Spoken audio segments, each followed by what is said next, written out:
Hi folks, Ergelt here.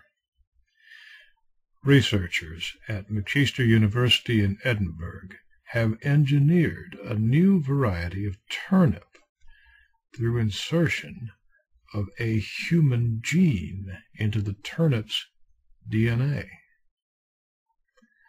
The human gene, known by the designation AP01, mediates the production of enzymes and is important to nutritional absorption in the digestive tract.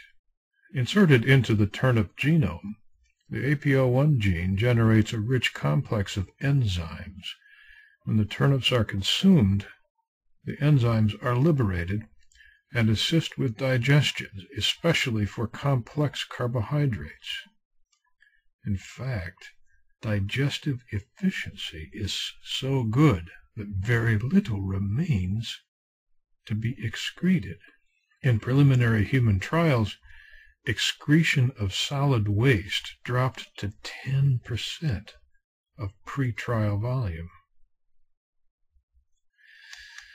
Better digestion means lowered appetite as the cell's needs are being better addressed with available foods. Startlingly, even junk food, if consumed with AP01-Modified turnips, yields better nutritional value. Scientists are excited about the prospects for improved health, improved famine abatement methods, reduced demands on waste management systems. The possibilities are endless. NASA has expressed interest in the turnips as a means to reduce the awkwardness of microgravity excretion and waste handling. One spokesperson at NASA remarked, "If this works the way they say it does, it will solve one of the biggest difficulties in sending humans to Mars." Several UN bodies are interested in the potential for famine relief. Not only would the turnips themselves be nutritious, consuming them will enable more efficient extraction from the little food that might be available in an area struck by famine. Emergency workers at the U.S.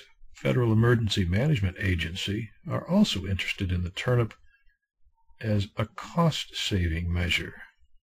During emergencies like Katrina, logistics would be greatly simplified if less food had to be shipped into a disaster area.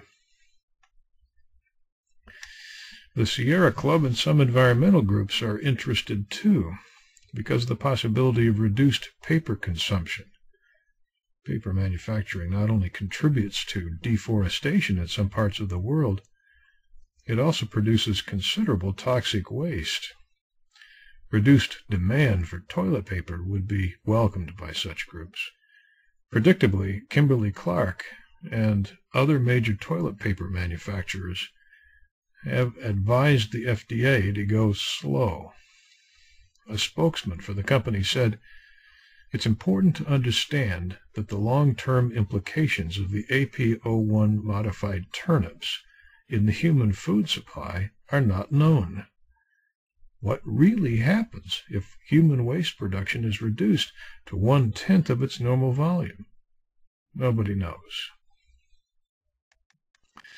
Procter & Gamble, manufacturer of Pampers, disposable diapers, also expressed concern. In a paper delivered to the FDA, P&G suggested that babies who produce very little excrement will be hampered in their emotional development, and suggested that AP01 turnips be banned from baby foods. P&G also told the FDA it is developing a broader position paper in opposition to AP01 turnips. And that's no surprise to me. P&G is also a major manufacturer of toilet bowl cleaners.